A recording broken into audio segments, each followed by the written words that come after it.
این اسکن با دستگاه پروتون LV16 شرکت هاسوا گرفته شده. دوستان این اسکن رو برای من فرستادم و از من راهنمایی خواستن.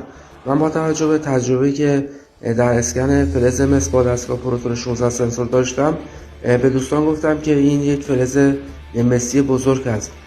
با توجه به شکل، رنگ و نحوه درگیری با خاک و همینطور با توجه به نمودار ارزش‌گذاری سیستم در این ورژن نرم افزار که دستگاه در قسمت مثبت کد 3200 رو برای ما گرفته و در قسمت منفی ما کد 1500 رو داریم، من به دوستان اعلام کردم که این یک فلز مسی است. البته گفته من با توجه به اسناد و مدارکی که خودشون داشتن مورد تاییدشون بود و از جهات دیگه همین اسکن تکرار شده، مجدد به سمت شرق زدن، دوباره اسکن تکرار شده و به سمت جنوب هم زدن، مجدد اطلاعات سیستم ظرف مسی را تایید کرده. دوستانی که اسکن های خوب با دستگاه پروتون الیک میگیرن میتونن اسکن هاشون رو بابت بحث اشتراک تجربیات در واتساپ شرکت پایدار معدن با ما به اشتراک بگذارن. موفق و پیروز باشید.